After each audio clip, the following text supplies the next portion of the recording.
nitwa Mr Monologue aka Benwa Nshogoza. Nshogoza Benwa rero nabasuhuzaga mbifuriza guhirwa, mbifuriza umugisha w'Imana, mbabwira ati se big up muri mwese.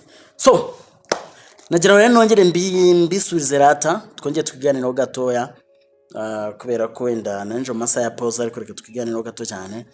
Mbabwira ngo ese mumeze neza mwese? Kigali burengerazuba,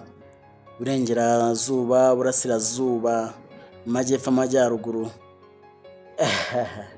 mumeze bo? So ikituma rero ngarutse ahangaha no kujya twiganirire, mbabwire noneho Kigali irahiye, Kigali yose irishimye, ndakubwiza ukuri ngo ubu ni fire. Numwe mu banyamakuru bakunzwe cyane, numwe mu bagabo cyangwa mu basore bakunzwe cyane, numwe mu basesenguzi bakunzwe n'abatari bakeya, ni bamwe mu bantu bakomeye cyane bafite inkingi ya mwamba shampiyona cyangwa se umupira wacu w'u Rwanda, ko n'abasesenguzi beza ndetse bamwe muri bo ni n'abatoza. Yes, ubakanya tuvugana Rugaju Rigani wa Radio Rwanda yafunguwe. Of course man, habwa icyubahiro na sheni dacika, sibyo se? Hara yarari nta mugabo utajyayo, sibyo? Bura ngo bajya bavuga ko umugabo mbwa aseka imbohe. Yego. So reka turebe, bari barafunzwe ari hafi 20 na bose bashinzwe kunyereza umutungo wa gisirikare cyangwa se wa APR muri rusange, ariko nyine baraburanye, bashobora baburana nyine birangira bigenze neza, Uwiteka akoze ibikomeye. Banza nyumvire uyu muntu imbere y'abantu uciye bugufi imbere y'Imana, kuko sinigeze ntekereza yuko umunyamakuru wa siporo wa mbere mu Rwanda akaba apfukamye hasi, ntabwo nigeze. yitwa Rugaju Rigani. Celebration agira mu buzima niyi icyubahiro ni cy'Imana. Iyo umuntu atera imbere, akora ari umuhanga, atera imbere, biri simple ko agera n'abanzi. Sinawe gusa, ejo bundi abantu baranyatatse, barataka cyane, barataka. Yanditse text nibyo rata. Urumva rero ko niba koko Imana imutabaye nko kubona arapfukamye ari gushimira Imana, avuga ati Imana yanjye ni urakoze, uhabwa icyubahiro, ushimwe. Urumva koko nibyo gushimwa. Mu byukuri igihe APR yajyaga hanze, abane bamwe mu banyamakuru, hariho Rugaju Rigani, hariho Anta Biganiro, we uretse ko yaragiye no hanze, ariko muri icyo gihugu se wakwepera yagiye kubona ngagiye kubona ngare hanze, nabona baramubwira ati ngwino tukubaze, atayibona mu Rwanda. So urumva rero bagombaga kugenda kubazwa, bakabazwa uko bihagaze, bakabazwa se byifashe bite, bakabazwa iryonyerezwa ry'umutungo wa APR. So ariko kubw'amahirwe, kubw'umugisha w'Imana, bitene cy'Imana baravuze ku bantu batashye. So rero muri makeya navuga ati nibyo kwishimira, no gushima Imana, bitewe no ko yari afite abakunzi benshi. Nyuma y'uko wenda afungwa n'abasubiza inyuma gatoya, yabanje kugirana ikibazo na mugenzi we bakoranaga kuri RBA, bapfuye ibipapa. Kurumva nyine yagiye ushobora gupfa n'ikintu umuntu umuntu gatoya, ariko mu byukuri we hari uburyo ki yagushakaga, cyangwa se hari uburyo ki yiyumvaga, yenda mugashwana, hakabaho nyine kugirana ikibazo.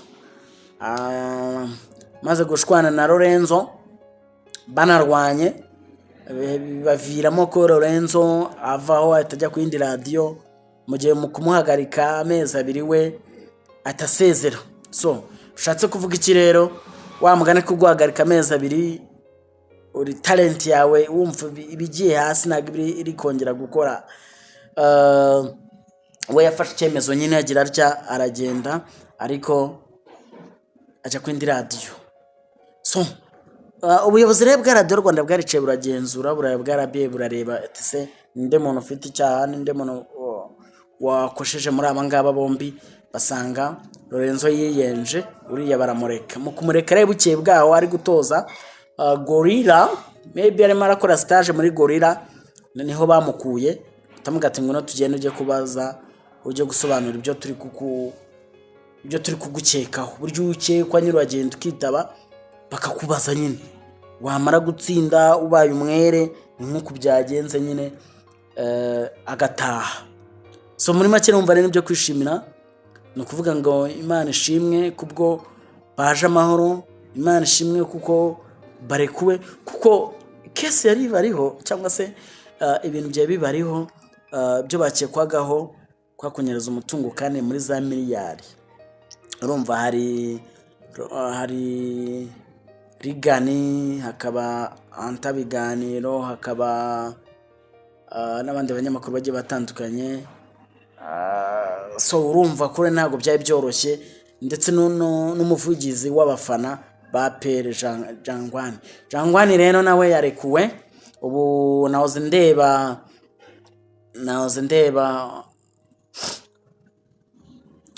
Noze Rujugiro ari kwishima cyane avuga ati wow, Imana ishimwe, umuvandimwe yatashye. Ubu noneho abafana ba Pene noneho mwongere mugire gute, twongere ducelebrate. So byari byishimo rero, urebye kuntu bakiriye Rigani, urebye kuntu umuryango we wamwakiriye, urebye kuntu inshuti ndetse nahawe n'abakibonke bari bariyo Clapton bishimira umuvandimwe bavuga ati wow, garuka mu rugo amahoro. Urumva byari byishimo muri make ya byinshi cyane nibyo nabasha kubabwira. So muri make rero iryonyerezwa ry'amafaranga barapereje nyine basanga nta kibazo gihari, basanga bo bararenganye. Donc ni nk'ukuntu nshobora kwankorera kampani nkorera ndi umukonable, nkaba nabwira nk'undi muntu wundi inshuti yanjye ati ushaka itike y'indege, nkaba nayo kuti itike y'indege no kugutunga n'iki n'amafaranga menshi ugiye hanze, umuntu aragutunze, indege ikujyana n'ikugarura, umuntu aragutunze, icyo kunywa, aho uzarara, icyo kurya. Hanyuma urumva basesengo basanga njyewe muri rusange nta cyaha nari mfite, ariko mu by'ukuri nyine barabisesengwe basanga nta bene niko kubarekura.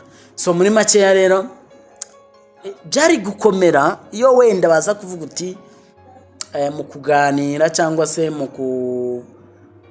twasanze mufitemo uruhare runini. Hako no munavuze ati se ubu nagiki hanze nenga banavuga ati ngo nanyagwa ari ushinzwe amafaranga ya company. So urumva ko mfitemo ikibazo, ariko mu by'ukuri baje gusana nta kibazo cyane, no mpamvu barekuwe n'ibyo kwishimira. Ahubwo turongera kwibaza ngo se arajya noneho kuri Radio Rwanda cyangwa se nari busubire kuri Radio Rwanda cyangwa se ubwagizwe umwere arajyaho nta kibazo. So dutegereze turebe byibura twumve niba icyumwe turibuze kumwumve kuri radio, kuko yarakumbuwe n'abanyarwanda, yarakumbuwe n'abakunzi b'umupira, yarakumbuwe n'abasesenguzi muri rusange, yarakumbuwe n'abanyamakuru muri rusange bagiye batandukanye, mbese yarakumbuwe muri rusange. So reka mbashimire rero, najya mbagezeho ayo makuru mashyashya, najya mbagezeho ibyo byishimo inshuti za Rigani zifite, cyangwa mbagezeho abakunzi b'umukino mu mupira w'amaguru muri rusange, kuba musesenguzi wacu yongeye akarekurwa, tugiye kongera kumwumva ari mu biganiro bisesengura umupira w'amaguru. So twongera tukaryoherwa. Ndabashimye mukubwe neza. Yari Nshogoza Benoit aka Mr Monologue, si byose. Reka duhure kuri YouTube channel, wandikemo Nshogoza Benoit, ukande subscribe, ubundi ndabakunda cyane.